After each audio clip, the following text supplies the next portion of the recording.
Selamat menonton, jangan lupa subscribe dulu.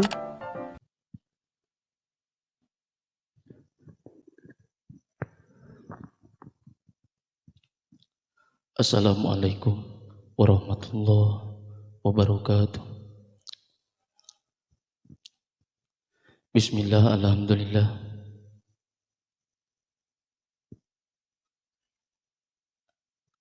Alhamdulillahilladzi arsala rasulahu bil huda wa dinil haq yudhhiruhu ala dini kullihi wa kafa billahi syahida. Asyhadu an la ilaha illallah wahdahu la syarikalah wa asyhadu anna Muhammadan abduhu wa rasuluhu la nabiyya ba'da. Ayyuhal hadirun ittaqullah haqqa tuqatih wa la tamutunna illa wa antum muslimun. A'udzu billahi minasyaitonir rajim. Bismillahirrahmanirrahim. Laqad mannallahu 'alal mu'minin id ba'atsa fihim rasulam min anfusihim. Hadirin kaum muslimin anu mulia anu dimuliakeun ku Allah Rabbul Alamin. Ningali waktu mah da sebenarnya mah hampir setengah 12 waktuna eureun. Nah kumaha kitu waktuna eureun da waktuna peuting wayah kieu malin waktu ngaji. Di waktuna nyangkere bari ngagere nikmat tetenya. Dari pake ngaji mah nunutan. Dumasar kana hal eta dina ieu kasempatan langkung teh payun tidak ada kata yang paling indah di malam ini tidak terkecuali kita panjatkan puja sareng syukur kadat Allah Rabbul Ghafur. Tegakantun puji nu jadi panghias ati hanya dat Allah Rabbul Ijati, di mana Allah Rabbul Ijati nu parantos nyiptakeun abdi-abdi. Tegakantun Allah Rabbul Ijati nyiptakeun segala rupi perkari. Dugi ka Allah Rabbul Ijati nyiptakeun di bumi aya nu janten nini-nini jeung aki-aki. Aya nini-nini masuk nyempot bagian ayeuna dapur. Tegakantun puja nu jadi panghias rasa. Mugi-mugi orang sadaya didamel ku Allah Subhanahu wa taala. Allah Rabbul Subhanahu wa taala nyiptakeun segala rupa perkara di alam dunyana. Jalma-jalma di akhiratna nyiptakeun dua perkara, surga jeung neraka. Eta surga jeung neraka pikeun cadangan urang sadaya. Surga pikeun cadangan jalma nu bagja, neraka pikeun cadangan nu cilaka. Mugi-mugi urang sadaya masing kalebatkeun jalma nu bagja tiasa ngalebatkeun kana surga nu didamel ku Allah Subhanahu wa taala. Amin. Tegakantun salawat sinareng salamna mugia selalu didugikeun ka junjunan Nabi urang sadaya baginda Nabi Muhammad sallallahu alaihi wasallam. Tegakantun ka para keluargina, para sahabatna, ka para tabi'in, para tabi'atna, tur urang sadayana mugi-mugi masing kalebetkeun umatna Kangjeng Nabi tur urang sadaya lamai urang tiasa ngagorolang ngucapkeun nami baginda Nabi Muhammad muga duh tujuan hoyong kenging syafaat jaga di akhirat. Amin ya Allah ya Rabbal Alamin. Hadirin sepuh miwa anom kaum muslimin anu mulia simkuring molobating nu diguar da bieu ngaji dina ieu kasempatan simkuring bingah-bingah amarwata sutata ya hinggana gunung Himalaya nu sakitu ageng jeung badagna tiasa silaturahim jeung bapa kalih ibu sadayana warga jamaan da tadi ke nuturkeun ti heula ari uing mah itu jamain meureunnya jamain anu tiasa patepung lawung jeung anu marake cinung pamprok wajah jeung nu marake kopea pamprok jonghok jeung nu marakean. Jawab atuh bantuan ibu-ibu marakean raukan ka ibu-ibu nu marakean rok ulah sok wani-wani make calana pon non sababna sabab bisi katingali ngagan komo dicolok ku tukang mabok sok bau teuy ko ngadaplok siga senok teh ditingali ku aki-aki mah komo cenah karasaan sok asa ngabelak belakok. Ibu-ibu nu belah ditu buru-buru androkna disingraikeun da bisi kohok kumbae jariah teu penting ayeuna. Ramai pan katinggalina buluna mada bulu eta mah tara dipoe oge kirintil le anger. Komo lamun dipoenya. Sepuh miwah anom kaum muslimin urang sadaya hadir ka ieu halaman ka ieu memperingati maulid Nabi besar Muhammad sallallahu alaihi wasallam cek tadi oge keur ngabuktikeun naon rasa cinta ka saha baginda Nabi Muhammad sallallahu alaihi wasallam. Saha ari Kangjeng Nabi teh Sayyidul Anbiya. Kangjeng Nabi teh gustina pirang-pirang nabina Allah. Berapa yang diturunkan oleh Nabi dugi ka wangkit terakhir Kangjeng Nabi Muhammad sallallahu alaihi wasallam, Kangjeng Nabi pemimpinna. Kangjeng Nabi syukur ke Nabi hungkul janten pemimpin henteu saha Sayyidul Mursalin. Kangjeng Nabi gaduh julukan gustina pirang-pirang utusan Allah. Berapa Rasul yang diturunkan oleh Allah Rabbul Alamin, tetap Kangjeng Nabi pemimpinna. Cukup Kangjeng Nabi gaduh julukan Sayyidul Mursalin henteu sahadi Sayyidul Makhluqat. Kangjeng Nabi mah gustina pirang-pirang makhlukna Allah. Berapa juta yang diciptakan oleh Allah Rabbul Alamin sampai saat ini yang diciptakan, tetap Kangjeng Nabi gaduh julukan Sayyidul Makhluqat, gustina pirang-pirang makhlukna Allah. Piraku urang rek terus jeung teu bungah datangna sasih maulid batur ngayakeun memperingati maulid, piraku rek terus jeung teu bungah. Naon sababna diciptakeun janten umatna nu terakhir, dinabian ku Kangjeng Nabi, dirasulan ku Kangjeng Nabi, bagian ayeuna lahirna Kangjeng Nabi teu bungah. Batur ngayakeun maulid Nabi ci atuh sarolok 10.000. Teu boga cenah duit 10.000 na kumaha make teu boga atuh da boro-boro teu boga, unggal butik unggal isuk oge dibulikeun kana rokok ge dapan beda lain jarum coklat tapi 2 3 4 dipenta ku panitia mah tika hese eta panitia ku kuringan di ditu ya cenah sakudeung deui arek maulid Nabi teu boga duit tuh ari rokok unggal isuk ngelapus gitu. Piraku arek rek teu beus buktikeun rasa urang cinta ka Kangjeng Nabi. Naon sababna ketika pembuktian cinta ka Kangjeng Nabi nu gaduh tujuan urang hoyong kenging sapaan. Namun ang kauntungan jalma anu meunang syafaat untung kacida bakal papangi engke jalma anu meunang syafaat mah naon kabungah. Kabungah di mana? Dunia. Kabungah di mana di akhirat.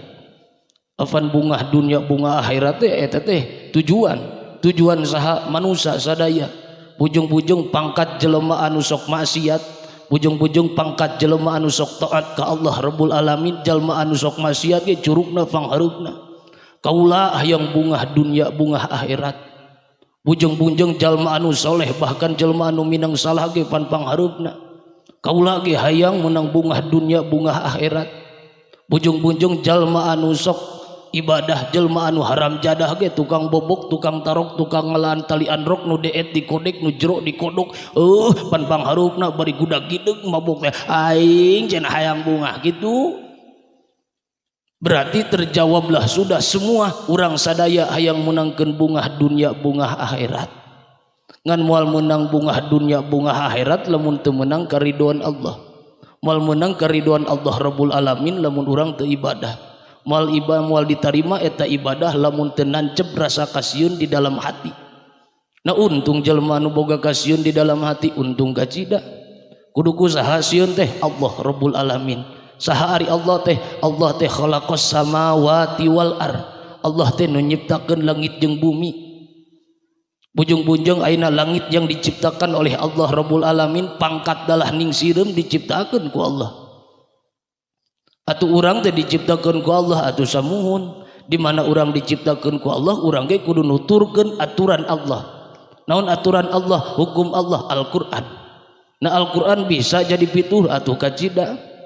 Pan Al-Qur'an teh hudan keur saha? Lil muttaqin, keur jalma nu hayang janten jalmi nu takwa. Tah jalma nu takwa kuncina sing boga kasieun heula di dalam hati. Ku saha? Allah Rabbul Alamin. Bujung-bujung sieun ku Allah Rabbul Alamin dalah ning sieun ku manusia we heula deuh da boga kasieun mah nikmat sepuh. Nikmatna kumaha datang Pak Kades isukna ngomong-ngomongkeun warga Jamain ka dieu. Aya naon Pak Kades? Isukan rek dibagi duit BLT sabaraha Pak Kades? 300.000. Mohon siap Pak Kades. Jol ecuk Pak Kades teh ngan wayahna isukan jam genep kudu aya di dieu. Tapi ka urang pan teu turubun balik oge bebeja ka inung budak isukan hudangkeun jam sabaraha jam 2 putih cek inung budak nah cenah saluhung jam 2 peuting kudu dihudangkeun rek salat tahajud lain lina rek salat tahajud isukan rek dibagi BLT gitu datang dihudangkeun ku inung budak teh jam 2 peuting bapana ka dieu aya naon geura hudang aya naon pan isukan rek dibagi BLT tapi ka hudang pan jam 2 peuting teh oh cenah ayeuna mah hudang geura salat tahajud banduh isukna nu kabayang teh pas Allahu Akbar isukan aing boga duit 300.000 rek dibelikeun kana rokok sampurna mil da duit datang ke leuweung salat subuh Allahu Akbar duh urang teh ngingkig ka masjid pan ditanya pan ku batur teh nah asa sinarieun anjeun ka masjid muhun aya naon kitu keur dipaparinan taufik jeung hidayah ge puguh isukna rek dibagi duit eta mah geus salat subuh geus ngopi teh langsung turubun make sapatu jekrem baju ge nu alus dipake ka mana ka desa jol we Pak Kades geuning anjeun teh geus aya di dieu muhun Pak Kades abdi geus aya di dieu naon anjeun make geus aya di dieu abdi sieun Pak Kades sieun teu kabere duit 300.000 pan ceuk ka Pak Kades kudu aya jam genep di dieu bahasa sieun ku urang diucapkeun dalaning eta teh ku manusia sieunna komo urang sieun ku saha Allah nu nyiptakeun urang Allah teh anu ngagerakeun urang Allah teh nu nginjipkeun urang Allah teh nu ngarungukeun urang lamun geus nancep rasa kasieun ku Allah nikmat datang lohor Allahu Akbar ci kira-kira urang aya dina paculeun atawa anger urang ingit nit ka masjid 11:30 urang mah pan kana paculeun usum hujan mah gerowok anakna tepi ka mangil ceuk anakna bapak naon jang itu adan hukum bae dan can komat kitu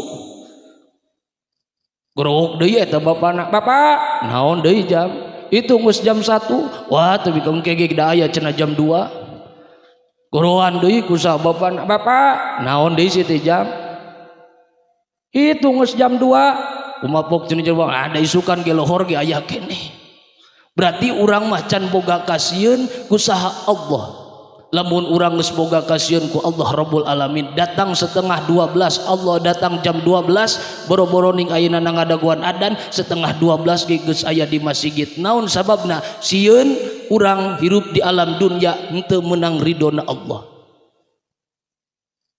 pan urang mah tara kitu engke jam 2:30 matakeun dina pamikiran teh salat lohor jam 3:30 ayeuna geus adan deui jam 3:30 asa bieu macan adan lohor adan teh lohor teh ayeuna geus asar deui urang masuk kitu sieun ku Allah Rabbul Alamin teh sepuh miwah anom kaum muslimin anu mulia urang tancepkeun di dalam hati kumaha carana hayang boga kasieun sing ati-ati kumaha carana sing ati-ati sing waspada tah kunci utamana hayang menangkeun bungah dunia bungah akhirat teh kudu waspada dina naon dina ibadah naon sababna meh timbul ati-ati naon mun sababna timbul ati-ati meh timbul di dalam hati boga kasieun ku saha Allah Rabbul Alamin sabab Allah teh nu nyiptakeun urang kan tenan urang sieunna dina salat naon sababna urang kudu sieun dina salat sieun Gusti salat abdi teu ditarima ku saha Allah non sababna salatna loba jelma ayeuna nu sasalatan salatna pan urang mah kana salat teh boro-boro boga kasieun datang geus salat geus datang ayeuna ti mana ti sawah samping ge pan ti sawah jol we langsung salat berjamaah tara dibeng-brengkeun kumaha lamun dina samping aya najisan ngadaplok badag jadi salatna menang ditarima duka teuing duka ditarima duka henteu sabab naonna dina sampingna aya najisan datang ayeuna poe Jumaah rek Jumaahan cik eta samping urang teh sok dibeberkeun tara kadang mah kumaha lamun samping urang eta teh kohok pelebah bobogaan katingali ku janda raweuy leuheung eta nu raweuy geus nu buntat rieueun nu buntat mah tuh cenah si itu teh apal bobogaana teh buntat katingali ku janda mung aing kawin saeta mah moal nikmat cenah moal geunah moal puas jadi salatna mah ditarima duka teuing sampingna naloge kohok Jadi boga kasieun teh tancebkeun dina salat. Naon sababna kudu boga kasieun dina salat? Sabab salat teh kunci utama dina kahirupan. Segala apapun ibadah urang nyantelna kana salat, bahkan rukun Islam ge kabeh aya dina salat. Surupay membuktikan sepuh miwah anom aya dina salat. Ari rukun Islam teh kabeh aya saberiji? Aya 5. Hiji syahadat, nomor kedua salat, nomor katilu zakat, nomor keempat puasa, nomor kelima munggah haji. Coba urang ayeuna akurkeun rukun Islam kabeh aya dina salat. Hiji syahadat cing dina salat aya teu syahadat? Aya. Nomor kedua salat puguh deui urang eukeur salat. Nomor katilu zakat cing samemeh urang salat sok wudu heula tara?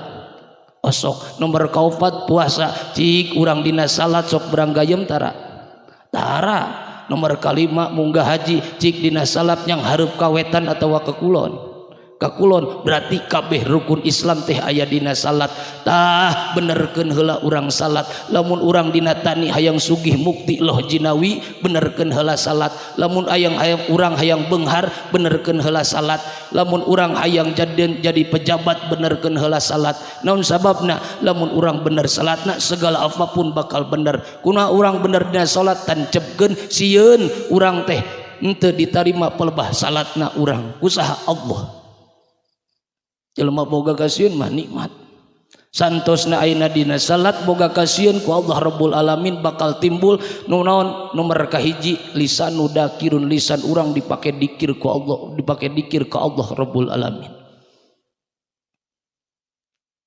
Nah untung manusia jelema anu loba dikir, untung kacida sok da geus salat pan ayeuna salat berjamaah maghrib imam ayeuna macakeun astagfirullahaladzim li wali walidayah tuturkeun ku urang mah dikir.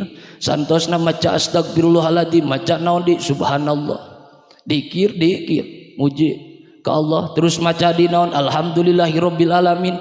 Santos maca alhamdulillahirabbil alamin maca Allahu akbar ngagungkeun ka Allah dikir. Terus ditimbung ku naon kalimah tauhid la ilaha illallah, la ilaha illallah, naon dikir nikmat. Dibere untung jalma anu sok dikir dikacida dibere naon sababna? Untungna manusia jalma anu sok dikir bakal terolah di dalam hatina. Naon sabab? Dikir mah keur ngolah hate. Naon sababna make keur ngolah hate? Sabab dina hate loba panyakitan. Naon diantawisna panyakit dina hate? Sombong. Naon panyakit dina hate? Takabur. Naon dina panyakit dina hate? Ria. Teu kaopan ayeuna urang mah boga mobil sigrong hareupeun balong laukna simpoyongkong mobilna naragong teu bika pamer pan ka tatangge aing tinggali nupang beungharna. Urang mah pan kakarek boga geulang ge komo ibu-ibu geulang nu seramai teh gini nya daun meunang meureun meuli teh hasil tani.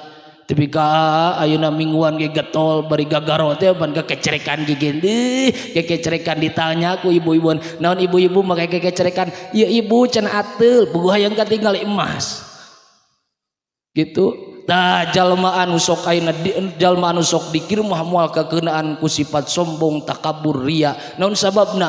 Kan anu diolehna hate. Naon sabab hate? Supaya nyantel ka saha hate? Supaya nyantel Allah. Naon sababna make hate kudu nyantel ka Allah? Sabab yang dilihat oleh Allah bukan rupa, bukan jiwa raga, tapi yang dilihat oleh Allah walakin yang duru ila qulubikum, hatina manusia.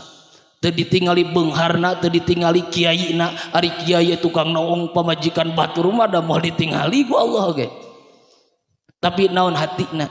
Usaha eta ayeuna ngolah hatina teu tadi balik deui ka mana? Hayang diolah hati ku dikir, dikir parentahan Allah di dalam Al-Qur'an. Jadi urang teh kudu nuturkeun Al-Qur'an. Supaya naon urang ayeuna dikir ka Allah Rabbul Alamin, hate nyantel ka Allah. Cek tadi urang teh kudu nuturkeun para alimil ulama. Dituntun pan ku para alimil ulama urang maca dikir teh la ilaha illallah kan tenan sepuh miwah anom ku ayeuna mah para alimil ulama tos teu araya. Tinggal saha deui atuh para barudak pemuda meureun anu bakal jadi jiwa penerusna para alimil ulama. Nu kamari mana singa Banten Abah Uci parantos ngantunkeun. Terus saha deui eta mama gelar putrana Kang Haji Abeng Kang Haji Jandan ti Payun saminggon tirinya saha Kang Haji Abeng ngantunkeun para ulama-ulama tos mana ngarantunkeun rek giraha erek kasaha urang naroskeun perkaros dikir matakeun pentingna dikir teh gitu. Sehebat apapun dunia lamun tos dicanakan naon paku-pakunya dunia reot. Sehebat apapun motor bermerek apapun motor coba lamun ku urang cabutan hiji-hiji bauna reot mah reot atuh. Sehebat apapun mobil sebesar apapun mobil seharga apapun mobil coba lamun ku urang bauna atawa bana copotan hiji-hiji reot mah. Begitupun alam dunia terus dicanakan ku Allah Rabbul Alamin. Reka saha urang nanyakeun iwalti anak-anak urang jiwa penerus urang pasantrenkeun pasasakolakeun sina nyauhun ka saha Allah sina nyaon naon ka Allah sina lobakeun dikir naon sababna jalmi anu sok dikir ka Allah Rabbul Alamin mah tuh tingali pamijahan Syekh Abdul Muhyi tapi ka ngaralut Banti Agra Binta mah naon hayang jararah eta teh ahli dikir. Datang haul balai endah tapi jalmi teh ngaralut pan ka balai endah malaca Quran maca dikir eta teh ulama nu sok mineng maca dikir. Datang ka ayeuna Taluk Agung tapi ka ngaralut pan ka Taluk Agung hayang naon jaroh ka makomna saha ulama ahli dikir. Datang ka Gentur tapi ka ngaralut pan ka Gentur berbondong-bondong mobil oge tapi ka hese parkir naon eta teh ulama ahli dikir nu caket hatena ka Allah. Datang ka Jalempet tinggali di Jalempet teh ka hese rek haul teh pan parkir motor-motor acan saha eta teh ulama-ulama penerus para nabi al ulama warasatul anbiya tah ulama nu janten ulama teh nu dina hatena geus sieun ku Allah hatena geus nyantel ka Allah saha ulama kan tenan ku ayeuna mah pan tingalinya para sepuh miwah anom sadaya matakeun kudu nyaah ka para kiai teh kan tenan kiai urang satempat kudunya deui mah kumaha datang mubalik di mana-mana tika disambut hujanan di payungan nah ningali kiai satempat tapi ka ngucupruk ke hujanan deueuh kitu sing nyaah ka para kiai naon sababna loba jasana para kiai satempat kitabna masyarakat teh kiai urang moal apal rukun Islam lamun ku kiai teu diterangkeun. Urang mual bisa anak urang jampe salat lamun ku kiai teu diajarkeun matakeun loba jasana. Ieu mah datang kiai ti mana-mana sampurna mil song diasongkeun jarum super song diasongkeun bagean kiai mah duh tepi ka jarum coklat teh dina gelas. Saha kiai tepi ka rek ngalahirkeun anak urang ban lumpat mah ka kiai jam 12 penting ketrok pak kiai naon ieu pamajikan rek lahirkeun can riweuh daing teu ngilunyeun kumaha lamun kiai eta keur boga niat beres ayeuna ngalahirkeun pak kiai aya naon deui hoyong pangmacakeun naon marhaba geus beres marhaba kecapna bari ngaharewas nuhun baca nuhun tah ka kiai setempat beres bagagede budakna hayang dihitan terus kasa datang di ka kiai pak kiai naon abdi hayang pangmacakeun marhaba rek dihitan anak kuring ka kiai datang modar teh inung bapana datang di ka kiai matakeun kudu nyaah para kiai itu adalah jiwa jasa anu paling pangbadagna da moal mungkin bapak jeung sepuh tepi ka ti jamai neang ka Agra Binta hayang pangurebkeun inung bapak moal datangna mah ka kiai setempat loba jasana para kiai agungkeun jeung mulyakeun lain hayang dipuji lain hayang sagala rupa tapi hargai seorang para kiai guru-guru simkuring di palihan dia jamain eta teh kiai teh nu ngabukakeun hate urang supaya naon nyantel ka Allah geus beres dikir ka Allah bakal timbul nomor kaduana naon syukur ka sah Allah Rabbul Alamin na diparentah syukur ku Allah Rabbul Alamin diparentah mana parentahan Allah Rabbul Alamin syukur padkuruni adkurkum waskuruli wala takfurun tuh parentahan Allah sanggeusna dikir terus anjeun syukur naon anu kudu disukuran Gusti tina syukur kabagi kana 3 bagian nomor kahiji naon anu kudu kumaha urang syukur nomor kadua kudu saha kasaha urang syukur nomor katiluna kudu kumaha carana syukur nomor kahiji urang waler urang kudu kumaha kudu naon anu disukuran harta banda nomor pang heulana anu kudu disukuran teh anu pangagungna nikmat iman jeung Islam Naon nikmat iman Islam make pangbadagna kudu disukuran sabab iman Islam jeung iman Islam urang bakal dipertanyakan di hadapan Allah. Ari urang mah pan mikirna pangbadagnana teh nikmat teh boga mobil mengkilat, rumah bertingkat, istri tepi ka 4, rokok bukan jarum coklat tapi 2 3 4. Tapi kalakoh nyebut alhamdulillah inanage. Tapi iman Islam tara disukuran. Iman Islam heula syukuran. Santosna iman Islam disukuran urang naon dohir jeung batin. Mana dohirna yang tidak terlihat kadang urang mah jarang disukuran. Manaon septi kawit ayeuna rambut dugi ka dampal tara disukuran. Kadang mah boga duit teh keur syukur ka Allah teh. Kadang teu boga duit mah komo ibu-ibu geura. Salaki teu boga duit datang nguseup kos tadi. Sapoe salekut ayeuna sapoe moket setor sabar 5.000 perak yuk mah 5.000 kumaha eta teh ngait-ngait wae dapan bibirna teh naon saya titip bapana teh 5.000 perak batur mangus jutaan kudu kumaha atuh alhamdulillah atuh abdi parantos dipasihan ieu rezeki 5.000 mudah-mudahan ieu rezeki abdi berkah kuduna teh kitu. Terus kudu kasaha urang syukur Allah naon sababna sabab Allah nu parinna nikmat ka urang sadaya. Naon kitu anu syukuran ka Allah anu bari nikmat ieu tingali rambut. Ieu rambut teh kacida nikmatna bahkan ieu rambut kacida paling panghededna. Pan bapak jeung ibu ge baheula bapak rek ketemuan jeung ibu duh pan buuk ge diome-ome heula hayang kasep dipangkas rambut 10.000 ditanya cek tukang cukur teh hayang kumaha berbentukna supaya kasep geus beres ayeuna dicukuran make gesbi lipat kaya nikmat datang we terojol pan kabogoh teh geus seuri ti kajauhan ge coba lamun ku Allah dibotakeun buuk boro-boro ketemuan mabur aya ieu teh buuk teh nikmat bahkan jadi kasep datang kepada telinga ieu telinga ku urang syukuran naon sababna sabab telinga didangukeun ku Allah Rabbul Alamin lamun coba Allah ieu telinga urang ditorekeun boro-boro ayeuna ngadenge batur urang teu bisa loba jelema ayeuna nu hayang ngadenge ratusan juta ditebak kumaha atuh bahasana alhamdulillah ya Allah abdi dipasihan pangrungu mugi-mugi pangrungu abdi masing tiasa dirungukeun kana ayat-ayat Gusti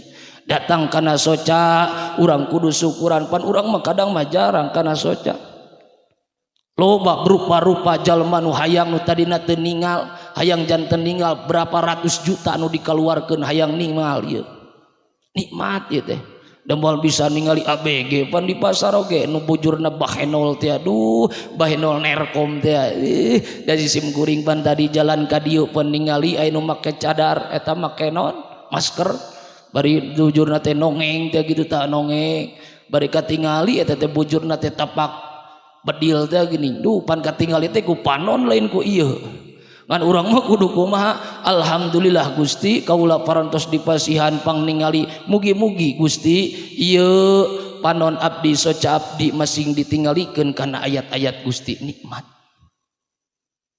naon untungna jelema anu syukur mensyukuri kana sebuah nikmat yang diberikan Allah tinggal dina surat Ibrahim wa idza adana rabbukum la ing sakartum la ajidannakum surah Allah bakal ditambahan lamun jelema anu teu syukur wala ing kafartum surah Allah naon wala ing kafartum inna adabi lasadid ta siksa yang pedih jalma anu getol syukur la ajidannakum bertambah-tambah boga duit 5.000 alhamdulillah bakal ditambahan ku Allah 50.000 bahkan dugi ka wangkit ayeuna sepuh miwah anom kaum muslimin anu mulia datang lahirna Kangjeng Nabi tinggal dina surat Al-Imran laqad manallahu 'alal mu'minin id ba'asa fihim rasulam min anfusihim sanyanyana Allah parantos maparina nikmat naon yang diberikan nikmat oleh Allah alal mu'minin ka jelema mukminin teh naon Gusti anu diberikan ka jalma mukminin teh id ba'asa fihim rasulam min anfusihim parantosna ngutus saha Kangjeng Nabi anu mulya baginda Nabi Muhammad sallallahu alaihi wasallam rasulan min anfusihim utusan Allah sebuah kenikmatan yang luar biasa yang diberikan oleh Allah Rabbul Alamin naon memberikan kenikmatan diutusna baginda Nabi Muhammad sallallahu alaihi wasallam piraku cek tadi ge Kangjeng Nabi mah sayyidul anbiya sayyidul makhluqat sayyidul mursalin barang urang ayeuna melakukan hal ayeuna memperingati Maulid Nabi mung tepi ka urang 10.000 atau 20.000 atau 30.000 atuh bikeun sorolo ka batur 30.000 atuh ayeuna tepi ka 100.000 keur nandakeun ka bungah nu kahiji hoyong kenging syafaat nomor kadua urang syukuran ka Allah atas nikmat Allah naon memperingati Maulid Nabi bakal ditamahan la aji dan nakum wala ing kapartum inna adabi la sadid nikmatna ditikel-tikel ku Allah dina syukuran. Teu susah da sabenerna ada kaulama teu boga duit atuh tanaga batur nyeun panggung buru bantuan teu boga cenah kaulama duit mah naon atuh emutan kumaha ieu carana ngadekor supaya pantes teu boga emutan mah naon ngawangkong kumaha carana atuh abdi supaya ngatur-ngatur suksesna ieu acara teu boga teu bisa ngawangkong mah naon datangna teh eueuh nu eta teh ngagorengkeun batur gitu naon saterek buludan teu gablek duit mah kitu di ditu bahkan nyebutkan nah cete muludan teh bid'ah ditanya ku sim kuring nah cete bid'ah ti mana pan eueuh ti rasulna irah papanghijung rasul teuing cenah da eueuh ti rasulna ari gablek HP tepi ka 4 juta eta cete HP ge pan eueuh ti rasulna da ieu mah keur nia ngalian agama sarua atuh muludan oge keur najerkeun agama Allah Rabbul Alamin. Hadirin kaum muslimin anu mulia urang ringkes ieu pangajian ti luhur dugi ka akhir urang hayang menangkeun bungah dunya bungah akhirat menang hayang menang karidhoan Allah Rabbul Alamin. Kunci utama nu nomor kahiji urang sing boga kasieun usaha Allah Rabbul Alamin santosna boga kasieun segala apapun yang diperintahkan oleh Allah Rabbul Alamin urang bakal ger ngalaksanakeun tidinya bakal timbul urang lamai urang dikir ka Allah tos tidinya bakal timbul hate urang walaupun tidak diperintah langsung syukur ka Allah Rabbul Alamin. Assalamualaikum warahmatullahi wabarakatuh.